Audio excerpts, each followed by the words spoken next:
Bonsoir à tous, bienvenue donc à cette TZ, du coup Best of TZ, dans l'idée de rejouer les différents talks qui ont été joués à notre Technosaur. Donc moi je suis là aujourd'hui pour vous parler, pour lancer du coup la TZ, le Best of TZ pour Lille, et du coup je vais vous parler de self-marketing pour développeurs. Alors déjà pour commencer, je vais me présenter. Donc moi je suis Julien Enduré, je suis directeur technique à Zenica du coup depuis 2012, donc bientôt 9 ans en octobre. À côté de ça, je m'occupe aussi du GDG Cloud et je suis DevFest Nantes Organizer.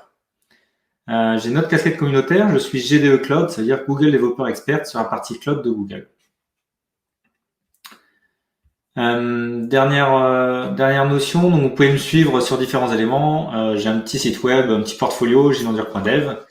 Et vous pouvez aussi du coup me suivre sur Twitter, sur LinkedIn, voilà, sur différentes plateformes. Alors, pourquoi l'idée de parler de self-marketing? Alors déjà, vite fait, c'est quoi le marketing? L'idée du marketing, c'est de mettre en évidence un plus, une différence pour la vente et finalement l'ensemble des moyens mis en œuvre pour y arriver. Donc, des fois, on entend parler de faut étudier le marché, voire dans certains cas, quand les notions on dit de choses disruptives, c'est voir de créer le marché, créer quelque chose de nouveau. Et finalement, nous, Zenica, on est une ESN et donc on ne vend pas finalement de produits. Le produit, en fait, chez nous, c'est les consultants. Et d'ailleurs, la direction technique à Zenica a deux objectifs. C'est faire rayonner à l'extérieur, donc aider les gens à diffuser un petit peu la marque Zenica et notre savoir, et faire grandir les consultants. Donc vraiment deux notions qui est de s'appuyer sur nos consultants, car finalement, ce sont nos consultants les produits. Alors, l'idée de l'aspect marketing, il y a quoi? L'idée, c'est que pourquoi l'idée de faire un talk sur le self-marketing? Le but, c'est qu'on soit fier finalement de notre travail, qu'on travaille sur des choses qu'on aime. L'idéal finalement quand on est une USN, c'est qu'on nous appelle pour travailler sur quelque chose que l'on aime faire, dans lequel on est compétent, reconnu, et finalement, c'est beaucoup de com. Alors après, il y a plein de notions. On parle de content marketing, social media marketing, inbound marketing. Bon, l'idée, c'est pas de faire une pub intrusive, mais plutôt de faire en sorte que les gens viennent vers nous. Donc, ça rejoint aussi une notion de marque liée à la marque, notamment Zenica, le branding finalement de la société. Typiquement, je vais prendre un exemple. Si on veut travailler sur du Vue.js, l'idéal finalement, c'est d'essayer d'en parler un minimum, de faire un minimum de talk, de blog. Bon, il y a plein de façons de contribution open source. Et puis, le fait d'en parler, peut-être que des clients vont me repérer et vont dire pour faire du Vue.js, je veux cette personne-là. Donc vraiment l'idée, le why, c'est vraiment ça, c'est faire du personal branding, mais finalement pour faire des choses qu'on aime. Alors la première étape par rapport à ça, évidemment, c'est produire, donc créer du contenu.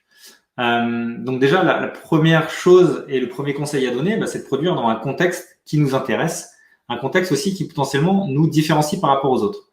Donc c'est vrai qu'on a une culture en France par rapport à la culture américaine qui peut être un peu différente, mais dans l'idée, c'est de rester fort là où vous êtes déjà fort et de continuer à montrer votre force par rapport à ça et continuer à alimenter en fait votre savoir et vos connaissances, vos compétences sur ce sujet-là. Alors une fois comment on peut créer du contenu? Il y a différents éléments. Ça peut être du blog post, ça peut être de la vidéo, ça peut être des podcasts, ça peut être des talks comme je suis en train de faire. Donc là vraiment dans une démarche où on est vraiment auteur, on crée du contenu. Ça peut être aussi des contributions open source évidemment, des réponses à Stack Overflow, et ça peut être aussi finalement des projets clients. Donc on fait un audit chez un client, le client en est très content et finalement on peut être référent dans cette boîte-là, voire même le client peut en parler à d'autres clients. Donc finalement, on est en train aussi de se créer sa marque. Après, il y a une autre partie qui peut être intéressante, au-delà d'être auteur, c'est d'être acteur finalement de la veille globalement sur le marché. Donc ça peut être du partage de nouvelles technologies, ça peut être du partage de bonnes pratiques, partage d'idées. Tiens, si on faisait un truc comme ça autour de Vue.js, peut-être qu'il y aura d'autres personnes pour rebondir dessus. Ça peut être aussi un ensemble de feedback. Tiens, j'ai testé la dernière version de Vue.js, qu'est-ce que ça donne?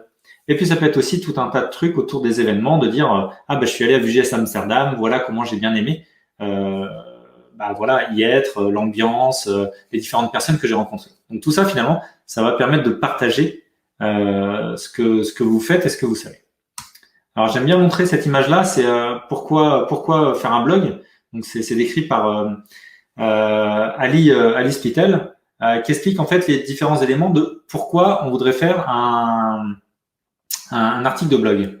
Donc là, ce qu'elle présente, c'est l'idée de vraiment renforcer nos connaissances, de montrer du coup, de créer une communauté, c'est quelque chose d'intéressant. Et puis finalement, c'est aussi de challenger soi-même. Le fait de challenger soi-même, ça permet de vérifier finalement nos compétences. C'est un petit peu comme on fait de la formation à Zenica. Le fait de faire de la formation, ça vous permet de vérifier qu'on sait expliquer, donc on connaît vraiment les choses. Ça, c'était la première partie, donc sur l'aspect vraiment sur le contenu. Deuxième aspect derrière, c'est finalement être confiant, être à l'aise avec ce qu'on veut montrer. Donc ça, c'est souvent une notion qui est difficile parce que voilà, on sait qu'on a certaines connaissances, certaines compétences, mais finalement, qu'est-ce que j'apporte par rapport aux autres? Qu'est-ce que j'apporte par rapport au marché, par rapport à toutes les stars qui existent, je sais pas, sur Twitter, sur YouTube, sur Twitch, etc. Donc il y a différentes façons pour travailler ça, et notamment peut-être passer par des certifications. Des fois, ça permet de se sentir plus à l'aise. Le fait d'avoir passé une certification, ça valide un certain nombre de concepts qu'on connaît. Donc ne pas hésiter potentiellement à regarder de ce côté-là. L'idée aussi, c'est de vaincre le syndrome de l'imposteur. Donc c'est quelque chose évidemment que beaucoup de monde a, c'est de se dire finalement pourquoi moi je suis sur scène, qu'est-ce que j'ai à présenter. Voilà, c'est un exercice qui est pas évident. Alors pour le vaincre, le plus facile, c'est de créer du contenu. L'idée aussi, c'est d'avoir une spécialité, se concentrer sur un domaine particulier. On peut pas tout connaître sur tout, loin de là, mais l'idée, c'est vraiment de se focus sur un sujet particulier. Par exemple, voilà, je parlais de Vue.js tout à l'heure, peut-être que le web, globalement, et Vue.js plus spécialement en ce moment, est quelque chose qui vous intéresse et qu'il faut du coup communiquer dessus. Finalement, si on est trop généraliste, on dégage pas forcément une audience, donc les gens n'arrivent pas à nous identifier. L'idée aussi, c'est potentiellement d'avoir des convictions assez fortes. Là, on a l'exemple d'André Stals qui, dès 2017, indiquait un petit peu sur ses blogs ses expériences à bloquer les géants d'Internet et de voir un petit peu comment ça se comportait. Et puis maintenant, en fait, il a créé une startup sur le web décentralisé. Donc l'idée, c'est vraiment d'avoir des convictions assez fortes, et il était assez virulent d'ailleurs sur Twitter. Mais l'idée vraiment, c'est d'éviter de changer d'avis, par exemple, d'un tweet sur deux ou d'un article de blog à un autre, de dire ah ça j'ai pas trop aimé, puis finalement ah ça c'est bien. Non, l'idée c'est d'avoir vraiment aussi des convictions assez fortes et de pas voilà être timoré sur ce qu'on ressent finalement avec la technologie. L'autre aspect qui est intéressant, c'est la reconnaissance communautaire. Là, j'ai pris l'exemple de Nicolas Lepage, qui est un consultant chez nous, qui finalement avait fait un article sur Zenica sur le fait d'avoir joué en fait avec WebAssembly et Go. Donc là, vous voyez l'article, c'est de juillet 2018. Il avait fait ça. Et puis, en fait, moi, je suis abonné à la Golang Wiki. Et voilà, j'ai reçu voilà dans la deuxième position l'article finalement de Nicolas Lepage qui était mis en avant. Donc il n'a pas fait forcément d'efforts, il n'a pas payé Golang Weekly pour être dedans, mais juste en fait en contribuant à la communauté à ces différents essais qu'il avait fait avec WebAssembly et Go, il a pu contribuer finalement à apporter des choses à la communauté et la communauté l'a notifié. Et ce qui est intéressant de voir, c'est que Golang Weekly, au moment où voilà on avait regardé, c'était 26 000 personnes qui ont reçu la newsletter. Donc en fait, son article, il a peut-être touché une audience avec Zenica, mais il a touché 26 000 autres personnes grâce à cette newsletter-là, qui est finalement communautaire. L'idée aussi, c'est de ne pas hésiter à travailler vraiment ces valeurs et pas hésiter aussi à conserver ses stats. Donc là, j'ai mis un exemple d'un Google Developer Expert qui expliquait un petit peu lui vraiment les valeurs core qu'il retrouvait dans cette casquette communautaire. Donc il y a l'aspect un petit peu excellence, parce que l'idée d'un expert, c'est qu'il connaissent un minimum la technologie, l'aspect communautaire, l'aspect intégrité, innovateur, builder. Voilà, il y a pas mal de choses. Moi, ce que j'aime bien aussi, c'est de pouvoir conserver des stats en tant que GDE. Et les GDE, en fait, on a un certain nombre de reporting à donner. Donc ça, c'est intéressant. Et puis même, par exemple, pour vos entretiens annuels, souvent, c'est l'occasion aussi de regarder un petit peu dans le rétro et d'imaginer un peu le futur. Donc n'hésitez pas aussi à travailler cet aspect-là. Dès que vous avez du coup publié du contenu, sur différents formats, c'est noter un petit peu l'audience. Donc, pour un article de blog, le nombre de lectures, pour le nombre de vidéos, le nombre de vues, pour un tweet, par exemple, intéressant, le nombre d'impressions. Quand on est speaker, le nombre de personnes qui ont assisté au talk, ce genre de choses, c'est toujours intéressant en fait de voir un petit peu son audience et on verra après de comprendre son audience. Donc voilà, typiquement des choses qui sont intéressantes côté GDE. On voit en fait différentes grandes catégories. Et que sur le dernier trimestre, du coup, il y avait l'aspect public speaking, donc les talks, les workshops, donc c'est tout ce qui est workshop, formation, tout ce qui est contenu écrit, là j'en ai pas fait, et tout ce qui était vidéo, là j'en avais pas fait. Ok. Et donc peut-être que après, il faudrait que je fasse un peu plus peut-être de contenu écrit et peut-être un peu moins de workshop, par exemple. Bon, voilà, c'est des choses comme ça qui permettent de s'évaluer. Autre point qui peut être intéressant sur l'aspect aussi self-marketing, ne pas hésiter aussi à utiliser par exemple GitHub Sponsor. Donc là, on a l'exemple de Benjamin qui a créé un outil qui s'appelle Conference Hall. Et c'est vrai que son outil est très intéressant, il est open source et il l'héberge lui-même. Donc en fait, nous, Zenica, on arrive à lui donner du temps par rapport à ça, mais l'hébergement de la plateforme, il le fait de son côté. Et donc, il utilise GitHub Sponsor pour proposer à un certain nombre de personnes de le sponsoriser. Et donc là, vous voyez, il a 5 sponsors.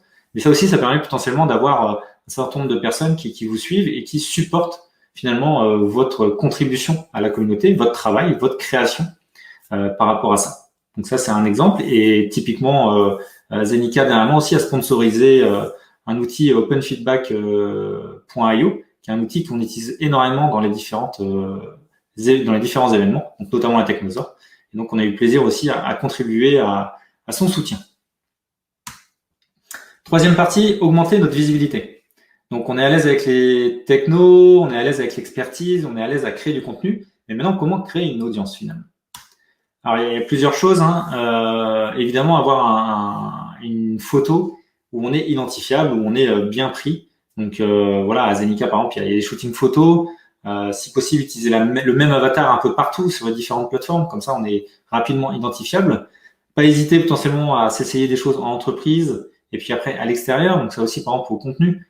Le contenu en anglais, c'est quelque chose qui n'est pas forcément naturel toujours. Et voilà, on peut créer quelque chose, le partager à une communauté peut-être dans l'entreprise. Et après, il y a l'idée aussi d'avoir une espèce de ligne éditoriale. Donc, évidemment, être gentil, de pas forcément cracher sur les autres technologies pour pouvoir promouvoir sa technologie, être présent pour ses pairs, puisqu'en fait, quand on aide des personnes, souvent les personnes vont pouvoir communiquer aussi sur ce qu'elles ressentent. Alors, par exemple, des petits exemples vite fait, donc avec GitHub, donc ne pas hésiter à afficher publiquement ces organisations. Donc là, vous voyez, moi j'ai affiché mon profil, j'avais 4 organisations. Je suis fier de ma société, globalement Zenica, donc je l'indique. Je précise ma localisation parce que finalement, je suis fier aussi d'être à Nantes et que Nantes bouge. Donc, vous voyez, en fait, avec une petite bio. À côté, vous avez Wassim Chegam, où on voit un nombre d'organisations impressionnant. Et puis, finalement, à côté de ça, Evan You, qui n'a pas forcément besoin d'avoir plein d'organisations. On sait que c'est le créateur du JS, il est très connu. Donc, finalement, il n'a plus besoin de se mettre en avant. Un petit tips aussi qui est toujours intéressant, c'est de pas hésiter, en fait, sur YouTube à se créer, en fait, une playlist de talks. Donc, ça, je l'ai appris avec Eric Briand, qui est à Zenica Nantes aussi, qui va me montrer cet aspect-là. Et c'est vrai que c'est très pratique, notamment pour le partager après derrière dans les CFP. Et puis ça vous permet en fait de garder une trace un petit peu des différents talks que vous avez effectués. Puisque souvent les conférences publient les différentes vidéos a posteriori. Au niveau des slides, ce qui peut être très intéressant, là je prends l'exemple de Pierre Vaillet qui est un autre consultant Zenica, finalement c'est des mecs dans SpeakerDeck. SpeakerDeck c'est un repo pour un certain nombre vraiment de decks. Donc ça vous permet vraiment d'avoir tout de disponible. Côté SEO, c'est intéressant aussi de temps en temps de regarder un petit peu comment ça se comporte. Donc là, j'ai tapé Eric Briand Zenica. Et en fait, vous voyez un certain nombre de résultats. Donc on voit du LinkedIn, du blog. En troisième position, on voit du Docker. Derrière Speaker Web Today, on voit qu'il y a des choses. Et puis dans les vidéos, on revoit encore du Docker. On voit du Linux Kit en vidéo et encore du Docker. Donc on se dit, bon, ce gars-là, il doit toucher un minimum côté Docker. On identifie rapidement un petit peu son profil, même si ça ne veut pas dire qu'il ne connaît pas, par exemple, le web. Mais en tout cas, on voit qu'il a l'air d'être connu, peut-être reconnu sur cette technologie-là. Un autre point aussi de Emma Wenkekind, qui a changé d'ailleurs de nom depuis, c'est comment trouver des followers. Être finalement soi-même, faut pas inventer des tweets. Essayer de poster régulièrement. Rester optimiste, comme je l'ai dit, éviter d'être négatif par rapport à un certain nombre de choses, mais plutôt être optimiste par rapport à ce que vous aimez. Et d'ailleurs, souvent, c'est plus facile de créer du contenu sur les choses qu'on aime que de créer du contenu sur les choses qu'on n'aime pas. On est quand même moins motivé. Engager avec la communauté, ne pas hésiter à laisser une petite question à la fin, etc. Et puis, pas forcément se concentrer uniquement sur les noms pour se dire faut faire du nom, mais plutôt essayer d'être régulier. Donc, on a un exemple aussi en citant les bons tweets, on peut avoir des bonnes choses en utilisant le bon hashtag ou les accounts Twitter. Donc là, par exemple, on a fait une matinale et j'avais pingé, vous voyez le petit hashtag à la fin, @VJS Amsterdam. C'était un retour de la conférence VJS. Ce qui est intéressant, c'est que on l'avait mis comme ça juste pour faire de la pub à la conférence. Et eux, de leur côté, en fait, ont retweeté. Et en fait, retweeté, on voit qu'en follower, il y avait 10 000 followers. Donc quelque chose d'impressionnant, sachant qu'en plus on avait fait du coup un tweet qui était en français. Bon, en tout cas c'est très sympa de leur part, et on a peut-être pu toucher d'autres Français finalement qui suivaient Vue.js Amsterdam. L'idée aussi, c'est côté speaker, ne pas hésiter à travailler un petit peu sur ce qu'on a prévu de faire pour communiquer vers son audience. Donc, je suis en train de préparer un talk sur tel sujet. Qu'est-ce que vous en pensez? J'ai soumis à tel type de conférence. J'ai été accepté. Waouh, génial, j'ai hâte d'y être.